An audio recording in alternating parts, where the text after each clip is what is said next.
Yeah. Okay, so I'm just going to introduce what digital storytelling is, how we chose, or why we chose digital stories for this project, and how it works.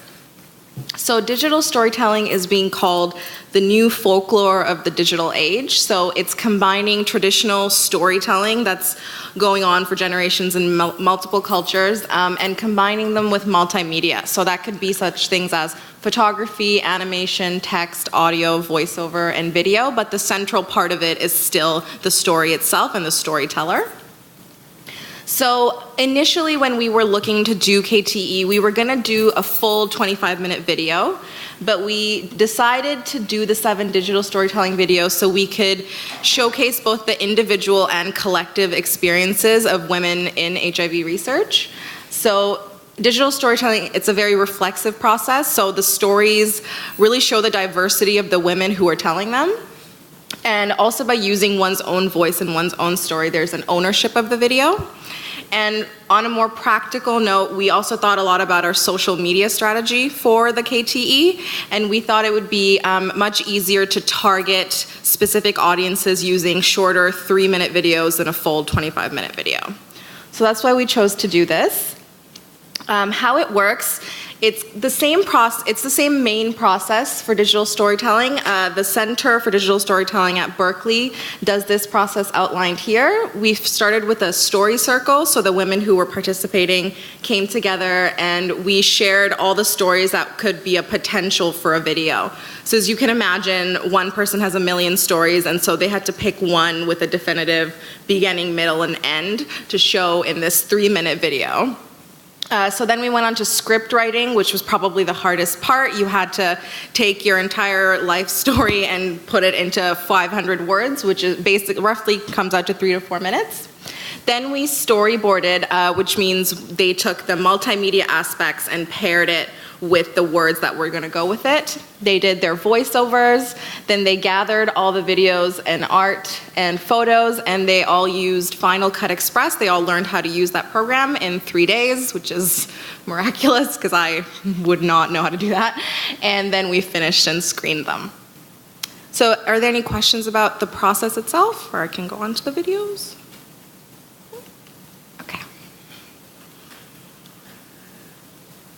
So we're only going to see 4 of the 7 videos. We're going to start with the researchers, so Wangari and Carmen's videos will be first, and then we'll see 2 more, Marvelous and Hawa's. And Hawa's not here with us today.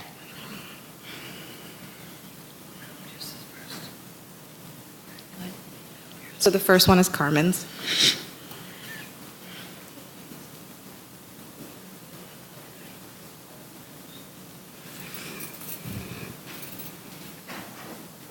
Oh, no, it's Wangari's. Never mind.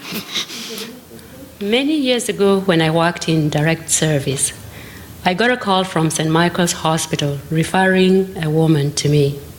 She came to my office and asked, "Could you leave me alone in your office for 30 minutes? Why? I asked. She told me she had been diagnosed with HIV a couple of weeks earlier and just hadn't had a chance to cry. She was living in a shelter and was never alone. I gave her the time. We didn't talk that week, but she promised to return. I realized that the reason they had sent her was very different from the reason why she came. Year after year, I saw the same situations and heard the same stories. Something needed to be done. A colleague and I got together and created a research project to look into the real needs and priorities of women living with HIV. We thought it would take a few months. It took 6 years. It turned out the women were not interested in discussing research priorities. They just wanted to talk. Many of them had never spoken to anyone about their HIV status. They talked about daily survival, lack of food, affordable housing, transportation, and access to healthcare. They talked about stigma and discrimination, not just for being HIV positive, but also for being Black, Aboriginal, of ethnic minority origin, being female, queer, or transgender, being poor, ex-prisoner for involvement in sex work or drugs. They talked about violence in their lives, reproductive health issues, treatment, and how it changed how they looked, and the impact of all these issues on their mental well-being. It was really exciting, but also very difficult. When I hear their stories, I am really frustrated. Women are struggling with the same issues as 20 years ago, complicated further by the long-term use of treatment. And the worst part is the knowledge that has been generated so far has had little impact on the lives of women living with HIV. As a researcher, I am disappointed in the past, but excited for the future. As a Black woman, I feel the pressure of expectations from my community and the women I work with to make a difference in their lives. As a community leader, I hope to influence policy and practice and make a difference in the lives of women. We owe it to them.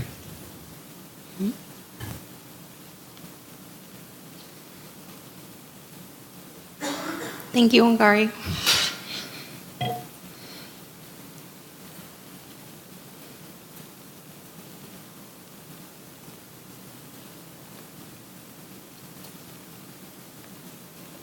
It's not playing.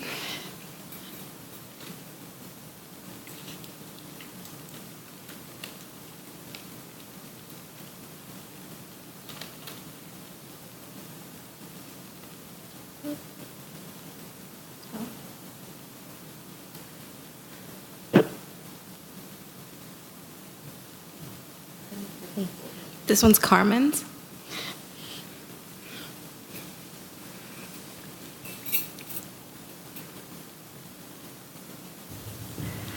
I remember the first time I heard of AIDS. I was walking down the street with my mom and I saw a massive sign in black with white words, AIDS kills. I remember asking my mom, "What's AIDS?" She said, "Don't worry, it has nothing to do with you." About 10 years later, I moved to the city to go to university. A friend was volunteering on the AIDS floor at the Wellesley Hospital and asked me if I wanted to come along. Why not? When I got there, I saw all of these people in their rooms dying alone. There were no antiretroviral drugs then. It was mainly gay men who've been abandoned by their families for being gay and later their friends for being HIV positive. As volunteers, we did whatever the patients needed, from getting them a newspaper, helping with feeding, to walking them out to the smoking section. It was February when one of the patients asked me to take him to the smoking section. That's serious dedication when you're standing outside in the snow in your hospital gown. He was 19, and so was I. As we were chatting, he asked me, "Do you know what I do in the middle of the night?" I take my IV out, I put on my sweatpants, and I go to coffee time to read a newspaper and pretend I'm a normal person. 12 years later, I coordinated a project with HIV-positive women in Ontario in 5 cities. At every focus group, women asked me to come back because they loved having this chance to talk and share their stories. I'll never forget these stories. At one group, the lesbian, bisexual, and queer women's group, a woman told me when she was living in East Africa, she came out and her house was burnt down and her partner disappeared. She still doesn't know where her partner is today. Women told me that when they go to HIV-positive women's groups, they have to pretend they're straight to fit in.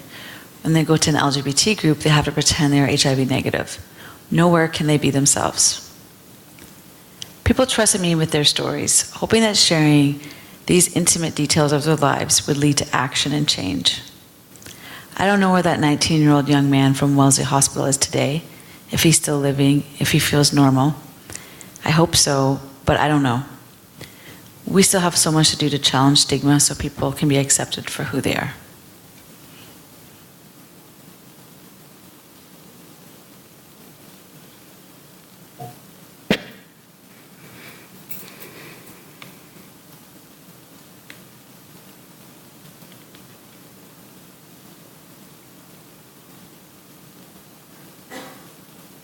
This one's Marvelous's.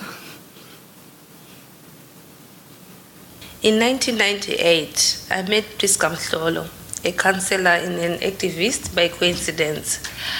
I was scheduled to meet with a male counselor who was delayed along the way, and Priska offered to provide counseling to me that day. Talking to this vibrant woman was life-saving. I felt loved and understood. I wished I had talked to her in 1995 when I got to know about my HIV status. I can remember vividly how I cried and cried, narrating the story of my mom who had mental illness, the death of my daughter, and the anger I had towards God, my ex-partner, and the world. Although I was there for post-test counseling, talking about my other issues helped me deal with HIV-related issues. This experience shaped the way I provide support to women now from a holistic approach. After migrating to Canada, I participate in research projects wearing different hats. It's a peer, service provider, community expert, a research assistant, and recruiter. My interaction with the women gives me the opportunity to bring hope to women who might have given up hope through challenges that they've faced throughout their journeys. As a woman, I'm a caregiver, a wife, a mother, a sister, and a friend who is shaped by values, community values.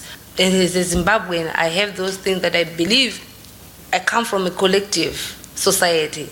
So if someone shares a story with you, it's not just their story, it becomes part of your story. But social work values force me to detach from who I am. I'm bound by ethics, professionalism, and boundaries. When I'm at high-level meetings or conferences, I'm expected to bring the voice of my community. But the voice of my community is diverse. I can never wear all the hats at the same time. I can either be seen as a traitor or a hero, depending on what hat I'm wearing that day. It leaves me with the question, how then do I continue giving hope to my peers in an authentic way like Priska did for me, at the same time maintaining the professionalism? Why can't we have the best of both worlds? The experience that I had in Africa and the experience that I have now in Canada for the benefit of the community that I serve.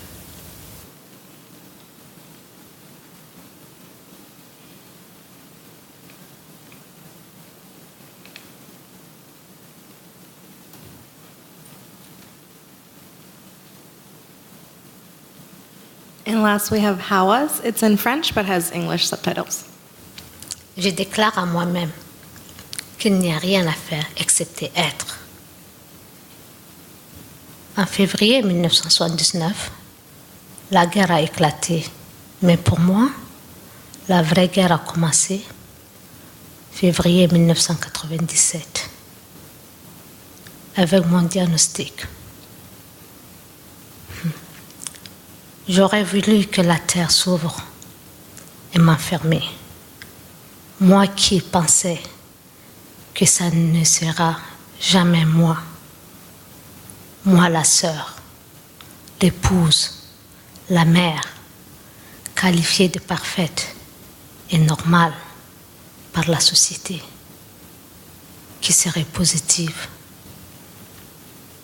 Le pire dans ça, mon enfant innocent est né avec le virus. Après la nouvelle de mon diagnostic, je n'avais plus le goût de vivre. Rien ne m'intéressait. Je mangeais juste pour soi, disant vivre. Sans m'en rendre compte, je me tuais à petit feu. Un bon matin, j'ai réalisé que ça fait 5 ans que je vis avec le virus. Et je ne suis pas malade. Et que les jours, les semaines, les mois et les années passaient. Et que la vie continuait. Je me suis dit, tant qu'il y a la vie, tu dois vivre. Chacun de nous sur cette terre a une mission à accomplir. Et que nous avons la force et la détermination de donner à notre vie un sens et de les mettre au profit des autres. En un mot, le soutien de ma famille, des organisations et être là pour mon fils, mon enfant, c'est ensemble à créer un volcan d'énergie et de motivation pour moi. Le VIH a remplacé la guerre que j'ai fuie, une autre forme de guerre à combattre. Tu ne sais pas quelle arme utiliser lorsque l'ennemi loge en toi et qui est devenu une partie de toi. J'ai pris la décision d'apporter mon contribution en m'engageant dans les recherches pour que mon enfant et d'autres pourront bénéficier des résultats. Je ne veux pas que mon enfant puisse subir une oppression par rapport à son statut sérologique, qu'il puisse être libre et qu'il soit lui-même, et sans que personne définisse son identité par rapport à son VIH. Lorsque je donne le récit de mon histoire, je veux que ça serve à corriger les erreurs, à amener un changement positif, non pas à être mis en pile sur des étagères dans une place où il ne servira à rien. Des informations collectées doivent être traduites en action, servir à soulager ou à changer les quotidiens de la masse populaire. Sinon, notre effort sera vain.